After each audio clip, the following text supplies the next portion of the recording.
Hi, my name is Logan Charmatero. Today we're going to be talking about coaching psychology, mentoring athletes at a high school level. Mentoring athletes at a high school level, which has a coaching standpoint. You want to remain constant communication, you want to stay positive, and continue to have self-awareness as a coach. In the textbook, Sports Psychology displayed 4 main points in which they should be addressed to mentor the athletes. You should remain constant communication, stay positive, continue to have self-awareness as a coach, while constantly challenging these athletes on a psychological level, which can greatly impact their lives to come. These coaches at this level of athlete impact these high school athletes greatly, and some use different techniques to coach, such as a Christianity aspect, but one common ground that a good coach has on its athletes is passion and positive communication that bloom positivity throughout the experience at sport.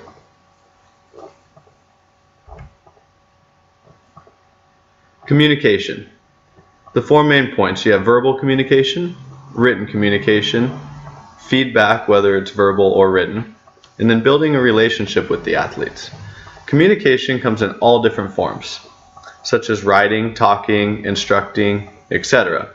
Verbal communication is most common, but written feedback can be very beneficial. The athletes should be given the opportunity to give written feedback as a form of communication to express to the mentor if they have positive or negative feelings. This should build trust between the athletes and the coach.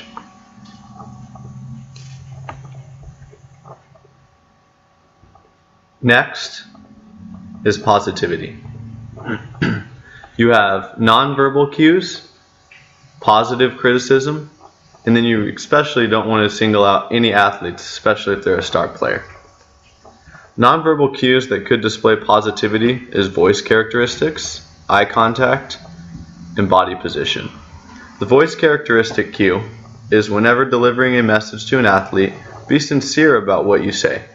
Keep a smile, happy sounding voice to instill positivity, build that trust to you and your athlete. Eye contact is very important when trying to instill sincerity and positivity. It shows that you're paying attention and listening to what they have to say or what you're trying to give advice to them. Lastly is body position. It's very important when talking to an athlete by remaining a good distance of personal space so that the athlete does not mistake closeness for intensity. Not only should the coach be positive, but when coaching, keep the criticism more positive than negative. An example would be, good job on that play rather than you should have done different on a certain play or a certain quarter. This will instill that the coach is on their side and that they want to be successful with them. Give each athlete your full attention. Do not single out any more star athletes. This would show negativity to other athletes and could present with lack of effort that will arise.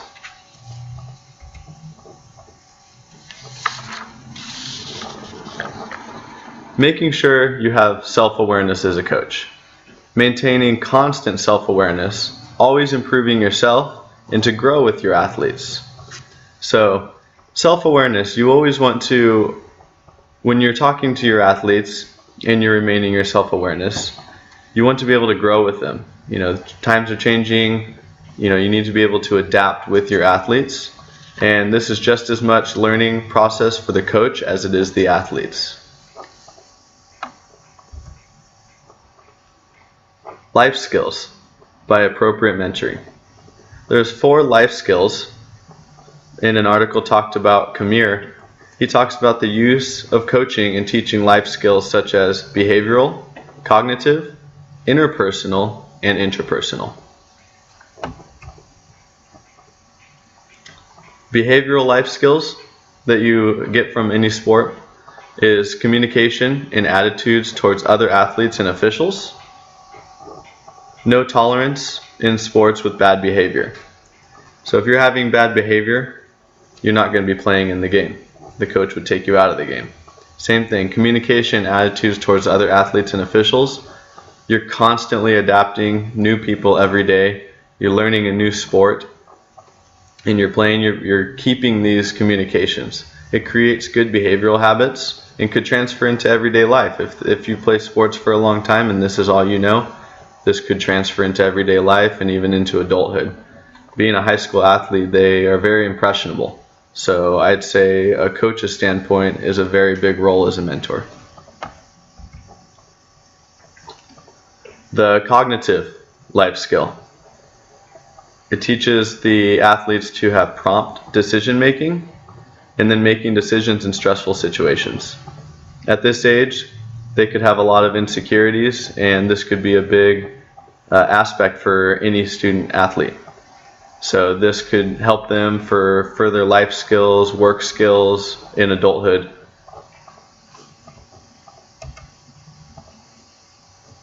Interpersonal. Getting along with athletes and being able to build relationships with even the most non-ideal situation. So with interpersonal, you're having to deal with athletes that maybe are rude to you or you don't have great respect for, but they're on your team or you're playing against them, and you are to maintain respect and learn how to get over those humps rather than having to walk away. You're having to overcome these. So this is a very, very big life skill that is transferred into everyday life. If you're in a work environment and maybe you have an uncomfortable boss that you don't exactly get along with, you're going to have to get along with them and just overcome that. Very similar to on the field or on the court, whichever sport you're playing. Lastly is intrapersonal.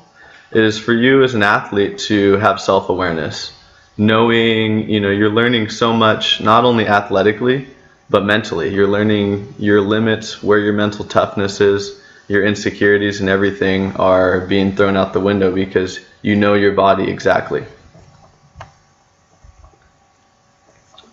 So Apollos Hester is an athlete. He plays for the Patriots. It's a high school, and he's been interviewed after a game here.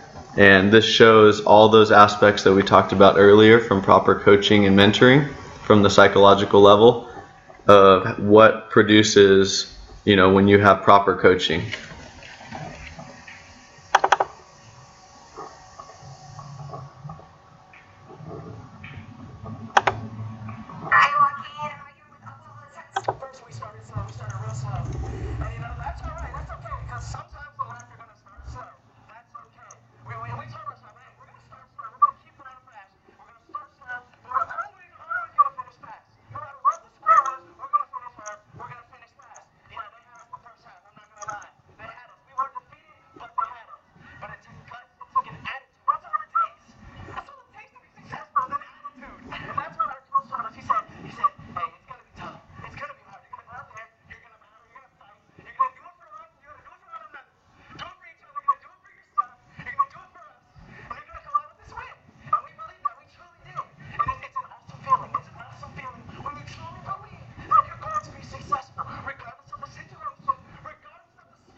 So Apollos Hester, as you can see here, has great positivity, gives credit to his coach, he gives credit to God.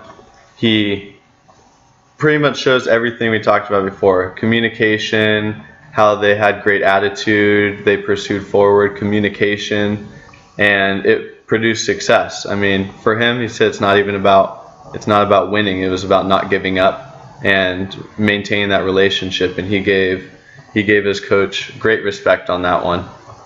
And that was the true result of the proper coaching at a high school level. These athletes appeared to be, very immature in a lot of adults' eyes, but Apollos Hester shows great maturity.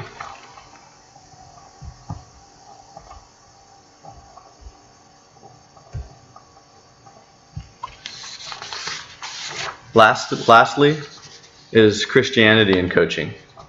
So the pros of Christianity and coaching Christian coaching can be very beneficial for young athletes. Most people at a high school level are concentrated on fame and being selfish when it comes to their sports careers. When a coach instills prayer and enters Christianity into the team, or athlete's mind can eliminate the selfish ways.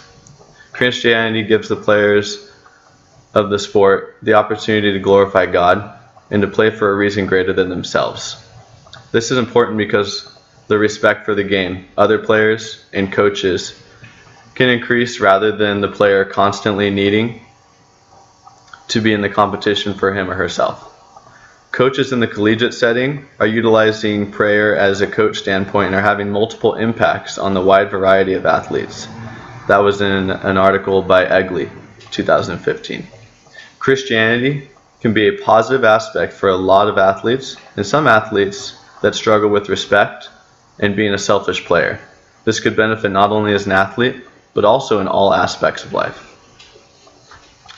The cons of Christianity and coaching would be Christianity in a sport can be negative in a lot of ways also.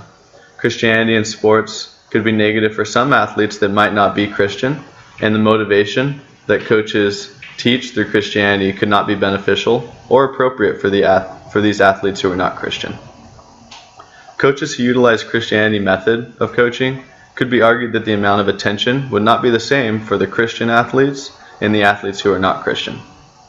Some parents at a high school level could be upset with coaches are utilizing Christianity to coach the athletes and could become an issue throughout all schools. This could be an issue for public schools if they are not a private Christian school. This presentation brought a lot of awareness of the coaches at a high school athlete level and showed the psychological and the mentor aspect of how important it is to impact these athletes' lives. Thank you.